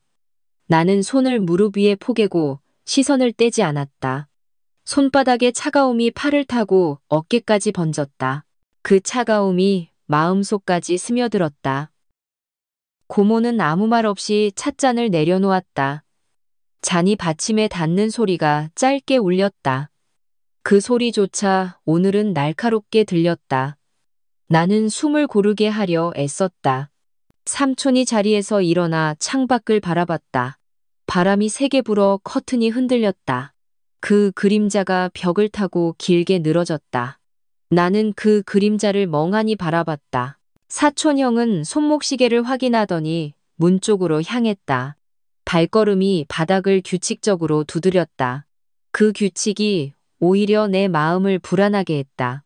나는 고개를 숙이고 두 눈을 감았다. 부엌에서 주전자 소리가 멈췄다. 방 안은 다시 깊은 고요에 잠겼다. 고요 속에서 심장 소리가 또렷하게 울렸다. 그 울림이 가슴을 조였다. 누군가 짧게 한숨을 내쉬었다. 그 숨결이 공기 속에서 흩어졌다. 나는 그 한숨을 들으며 눈을 떴다. 방 안의 얼굴들이 흐릿하게 보였다. 몸이 무겁게 느껴져 의자에 깊게 기대었다. 목덜미에 땀이 맺혀 식어갔다. 그 차가움이 척추를 타고 내려왔다. 나는 천천히 숨을 들이마셨다. 멀리서 아이들 웃음소리가 스쳤다. 그 소리가 오늘의 공기와 어울리지 않았다. 나는 짧게 눈을 감았다가 떴다. 웃음은 이미 사라져 있었다. 내 마음속에는 여전히 먹구름이 짙게 깔려 있었다. 그러나 그 속 어딘가에서 작은 불빛이 깜빡였다. 그 빛은 희미했지만 분명히 존재했다. 나는 그 빛을 놓치지 않기로 했다. 이 싸움이 쉽지 않다는 건 알고 있었다. 하지만 포기할 수 없다는 것도 알고 있었다. 나는 무릎이 손을 더 꽉 쥐었다. 손가락 마디가 하얗게 변했다. 방 안의 공기가 여전히 무거웠다. 그러나 내 안에서는 조금 다른 숨이 일었다. 그 숨이 내일로 이어질 것 같았다. 나는 고개를 들고 숨을 길게 내쉬었다. 아침 햇빛이 커튼 틈으로 스며들었다. 나는 천천히 눈을 뜨고 침대 옆에 앉았다. 밤새 마음속에서 수많은 생각이 오갔다. 그 생각들이 오늘의 결심으로 굳어졌다. 거실로 나와 창문을 열었다. 차가운 공기가 얼굴을 스쳤다. 그 차가움이 머릿속을 맑게 했다. 나는 깊게 숨을 들이마셨다. 식탁 위에는 어제 정리한 파일철이 있었다. 표지가 단단하게 닫혀 있었다. 손끝으로 그 표면을 천천히 쓸었다. 그 촉감이 마음을 다잡게 했다. 나는 의자에 앉아 수첩을 펼쳤다. 페이지마다 적힌 메모들이 눈에 들어왔다. 날짜, 시간 통화 내용, 차량 번호까지 있었다. 그 기록들이 내 편이 되어줄 것이다. 볼펜을 들어 몇 줄을 새로 적었다. 발언 순서 강조할 부분 증거 제시 시점. 짧지만 명확한 계획이었다. 나는 메모를 읽으며 머릿속에 그렸다. 부엌에서 주전자에 물을 올렸다. 물이 끓기 시작하며 부드러운 소리를 냈다. 그 소리가 심장 박동과 겹쳤다. 박동은 어제보다 안정적이었다. 커피를 내리며 머릿속 계획을 반복했다.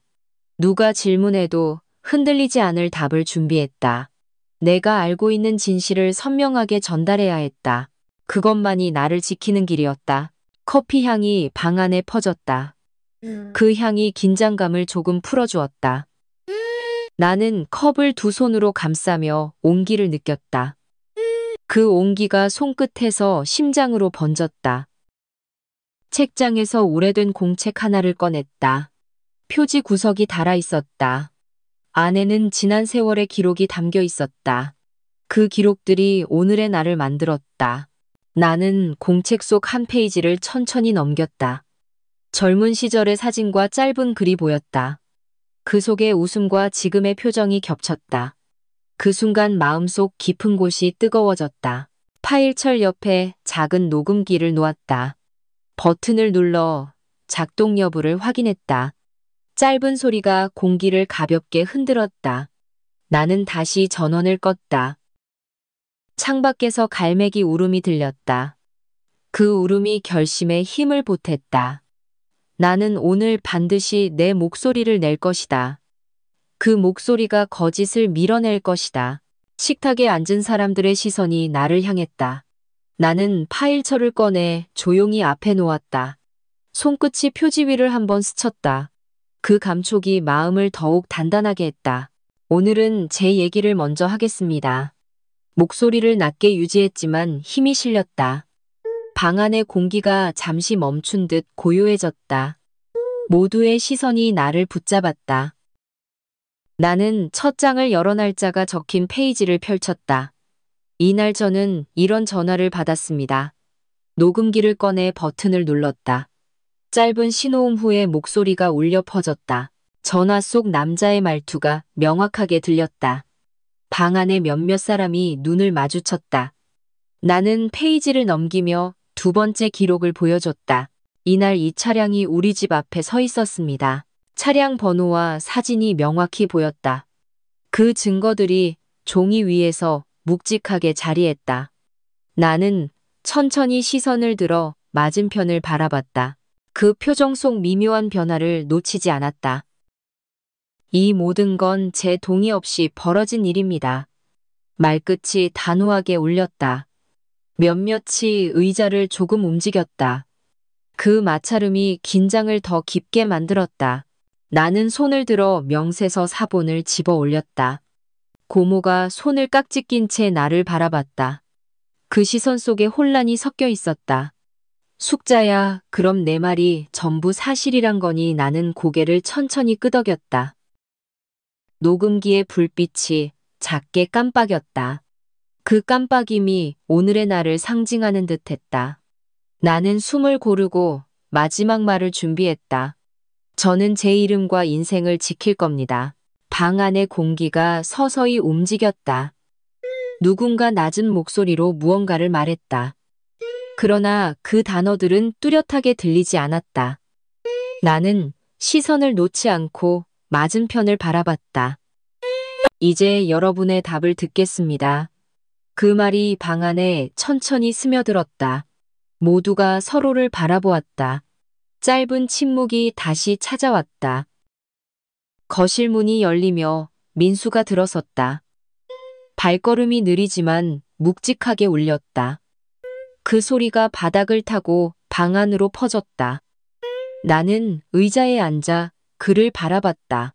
민수의 얼굴에는 피곤함과 긴장이 섞여 있었다. 그 시선이 잠시 나를 스쳤다. 그러나 곧 다른 쪽으로 피했다. 그 회피가 오히려 모든 걸 말해주었다. 왔구나. 내 목소리는 낮았지만 단단했다. 민수는 짧게 대답했다. 내 어머니. 방 안의 공기가 무겁게 내려앉았다. 주변의 시선들이 두 사람 사이를 오갔다. 나는 가방 옆에 놓인 파일철을 손으로 눌렀다. 손끝이 표지를 스치며 차가움을 느꼈다. 오늘은 내 얘기를 듣고 싶다. 내 말에 민수는 잠시 침묵했다. 그 침묵이 길어질수록 심장이 더 세게 뛰었다. 그러나 표정은 흐트러뜨리지 않았다. 민수는 의자에 앉으며 숨을 고르더니 말했다. 어머니, 제 잘못은 인정합니다. 그 말이 방 안에 천천히 스며들었다. 모두의 시선이 그에게로 쏠렸다.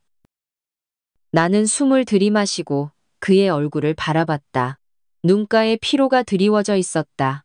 그러나 그 속에서 변명할 틈을 읽었다. 왜 내 이름을 썼니? 민수는 시선을 피하며 두 손을 깍지 꼈다. 손가락 마디가 하얗게 변했다.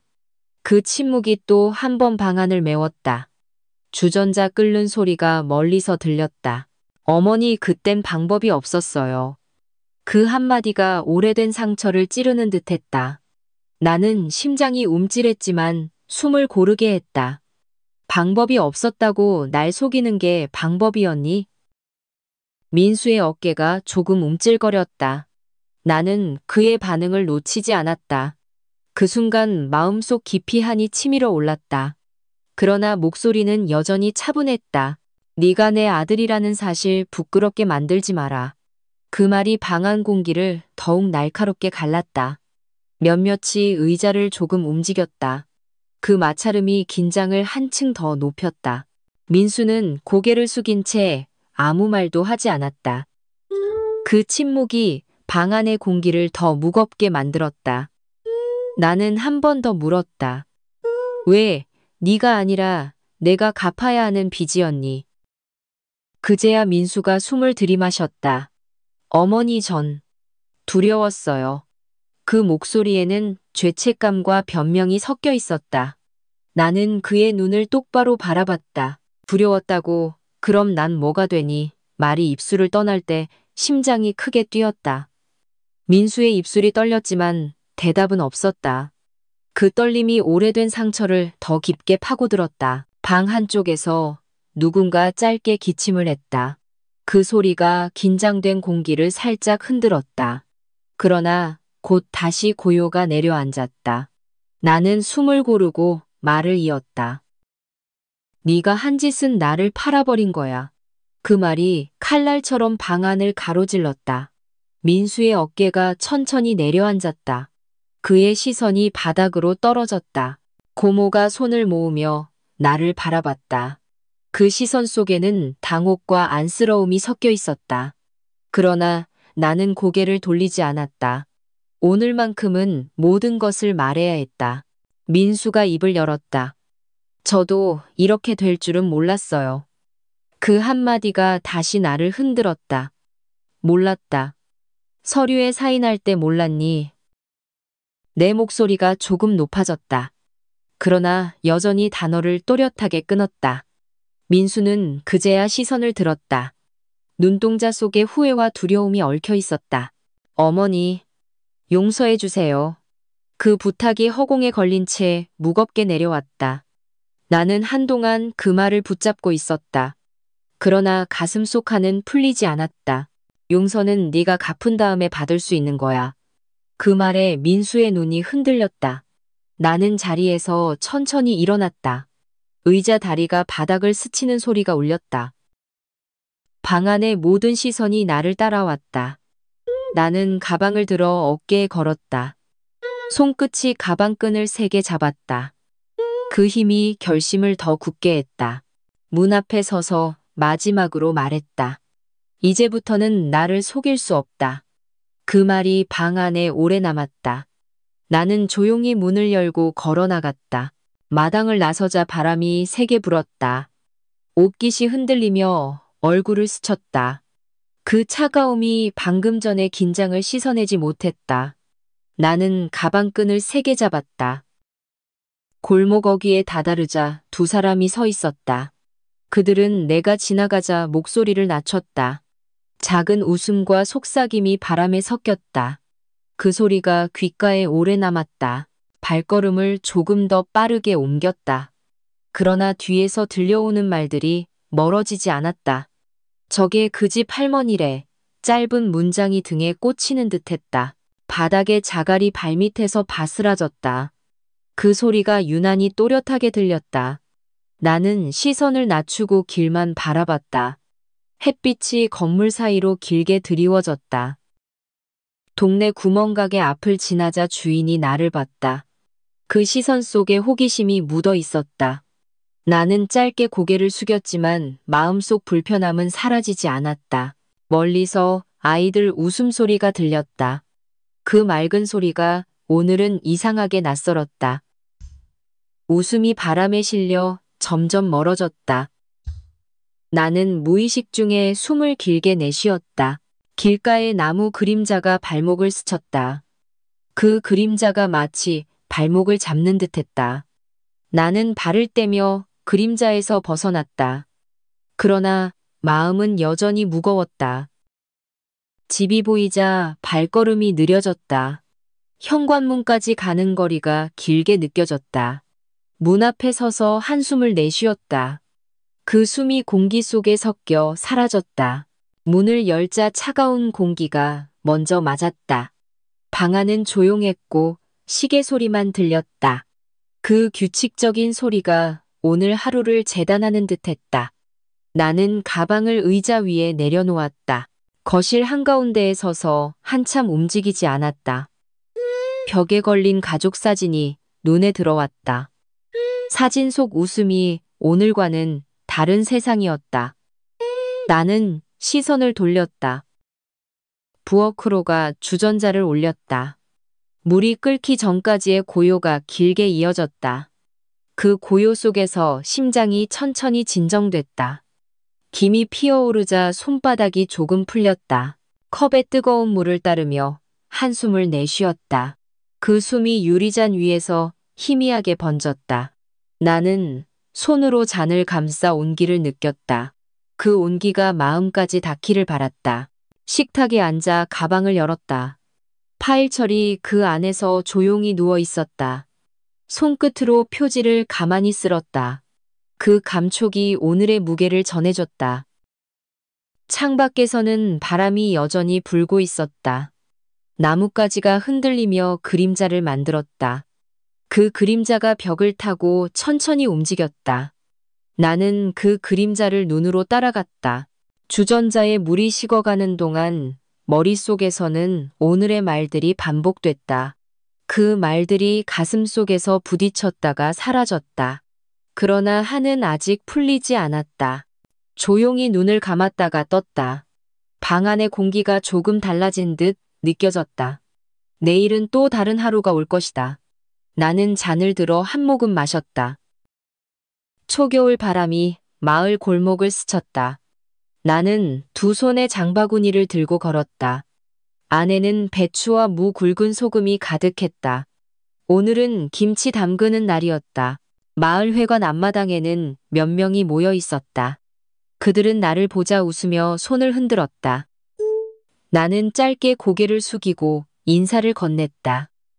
바람 속에 사람들의 목소리가 섞였다. 큰 대야에 물을 붓고 배추를 담갔다. 찬물이 손가락 사이를 스쳤다. 그 시원한 감촉이 마음까지 닿았다. 옆에서는 무채 써는 소리가 경쾌하게 울렸다. 젊은 엄마가 다가와 물었다. 어머님, 이렇게 절이는 게 맞나요? 나는 배추를 들어 보여주며 말했다. 이 정도 소금기가 스며들면 딱 좋아. 사람들이 하나둘 모여들었다. 대야 속 배추가 줄어들고 웃음소리가 늘었다. 그 웃음이 회관 안을 가득 채웠다. 나는 그 소리를 들으며 미소 지었다. 잠시 손을 멈추고 주변을 둘러봤다. 햇빛이 마당에 고르게 내려앉아 있었다. 그 빛 속에서 사람들의 얼굴이 환하게 빛났다. 나는 그 모습이 고마웠다. 김치 양념을 준비하며 마늘 향이 퍼졌다. 고춧가루 색이 반죽 속에서 선명해졌다. 그 붉은 빛이 겨울 햇살과 어울렸다. 손끝에 양념이 묻어 따뜻하게 느껴졌다. 옆에서 아이들이 뛰어다녔다. 작은 발자국 소리가 마당의 리듬을 만들었다. 그 리듬이 오늘의 공기를 더 밝게 했다. 나는 그 소리에 귀를 기울였다. 점심이 가까워지자 모두 동그랗게 둘러앉았다. 따뜻한 국물이 스테인리스 그릇에 담겼다. 김이 올라와 코끝을 간지렸다. 나는 두 손으로 그릇을 감싸며 온기를 느꼈다. 식사 중 한 할머니가 내게 말했다. 숙자씨, 요즘 얼굴이 많이 좋아졌네. 나는 웃으며 대답했다. 마음이 조금 가벼워졌어요. 그 말이 입술을 떠날 때 가슴속 무거운 돌이 조금 더 내려갔다. 지난 시간의 상처가 완전히 사라진 건 아니었다. 하지만 더 이상 나를 짓누르지 않았다. 식사가 끝나고 다시 김치 작업이 이어졌다. 양념이 배추 잎 사이로 고르게 스며들었다. 그 과정이 마치 내 마음이 풀리는 것 같았다. 나는 배추를 단단히 말아 항아리에 넣었다. 항아리 뚜껑을 덮으며 숨을 길게 내쉬었다. 그 숨 속에는 지난날의 한이 실려 있었다. 그러나 오늘은 그 숨이 부드럽게 흩어졌다. 마당에 서 있는 햇빛이 따뜻하게 나를 감쌌다. 사람들이 하나둘 회관을 나섰다. 빈대야와 장갑이 구석에 놓였다. 나는 천천히 정리를 마치고 자리에 앉았다. 손바닥에 남은 양념 향이 진하게 남았다. 창밖으로 보이는 하늘은 맑았다. 구름이 천천히 흘러가고 있었다. 나는 그 구름을 바라보며 속으로 말했다. 이제 괜찮다. 마지막으로 마당을 한번 둘러봤다. 배추 냄새, 웃음소리, 따뜻한 공기가 남아 있었다. 그 모든 것이 오늘의 해원이 되었다. 나는 조용히 회관문을 닫았다.